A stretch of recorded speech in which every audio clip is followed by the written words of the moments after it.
সকলকে জানাই স্বাগত। ফুটবল ম্যানিয়া মানেই ফুটবলের যাবতীয় আপডেট থাকছে শুধুমাত্র আপনাদের জন্য। আজকে আমাদের বিষয়বস্তু কি এটা কিন্তু জানতে হলে অবশ্যই দেখতে হবে ফুটবল ম্যানিয়ার শুরু থেকে শেষ পর্যন্ত। অবশেষে বলা যেতে পারে যে মোহনবাগান একটি মধুর বা মিষ্টি একটি প্রতিশোধ নিয়েই নিল। আমরা সকলেই জানি 23 তারিখ অর্থাৎ সোমবার অর্থাৎ কাল কিন্তু যুবভারতীয় ক্রীড়াঙ্গনে 7:30টার সময় আইএসএল এ মুখোমুখি হয়েছিল মোহনবাগান সুপার জায়ান্ট বনাম নর্থ ইস্ট ইউনাইটেড, এবং এই নর্থ ইস্টের সঙ্গেই ডুরান্ড কাপের ফাইনালে এই যুবভারতীয় ক্রীড়াঙ্গনে হেরে রানার্স আপ হয়েছিল মোহনবাগান।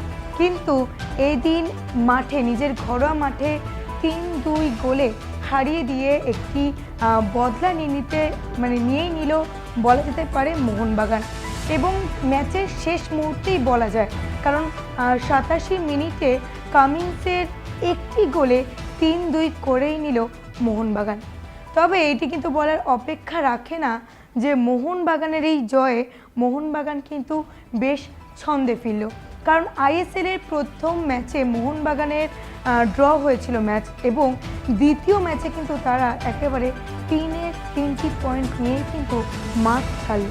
এবং এই দিনের ম্যাচ যে বেশ হাড্ডাহাড্ডি লড়াই ছিল তা বলার অপেক্ষা রাখে না। কিন্তু এই দিন নর্থ ইস্ট ইউনাইটেডও কিন্তু একটি ভালো ফুটবল উপহার দিয়েছিল দর্শককে। ম্যাচের প্রথম থেকেই কিন্তু এগিয়েছিল নর্থ ইস্ট, কিন্তু ম্যাচের ঠিক দ্বিতীয়ার্ধে কিন্তু তারা সেই রকমভাবে খেলতে পারেনি বা খেলা উপহার দিতে পারেনি দর্শকদের। অবশ্যই কারণবশত জানানো হচ্ছে বা এর কারণ হিসেবে বলা হচ্ছে বৃষ্টি চলে আসা। তবে যাই হোক, এই দিনের এই ম্যাচে মোহনবাগানের রক্ষণ নিয়ে বেশ প্রশ্ন উঠেছে, এবং এই রক্ষণের বিষয়ে বাগানের কোচকে খুঁটিয়ে দেখার বা এই বিষয়ে কাজ করার কথাও কিন্তু মনে করছে অনেকেই। তবে যাই বলুন বা এই ম্যাচ নিয়ে রক্ষণের বিষয় নিয়ে যতই যা বলা হোক না কেন, এর মধ্যে কিন্তু একটি কথা পরিষ্কার যে এই দিন মোহনবাগান তাদের নিজের ঘরোয়া মাঠে নর্থ ইস্টকে হারিয়ে দিয়ে 3-2 হারিয়ে দিয়ে কিন্তু নিজেরা একটি মিষ্টি প্রতিশোধ নিয়ে নিল। এটি কিন্তু একেবারেই বলার অপেক্ষা রাখে না।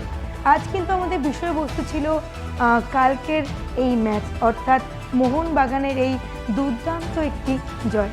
তবে এইরকমই আপডেট নিয়ে আবারও ফিরে যাচ্ছি ফুটবল ম্যানিয়াতে। দেখতে থাকুন বাংলার পালস টিভি এবং ফলো এবং সাবস্ক্রাইব করতে একদমই ভুলবেন না।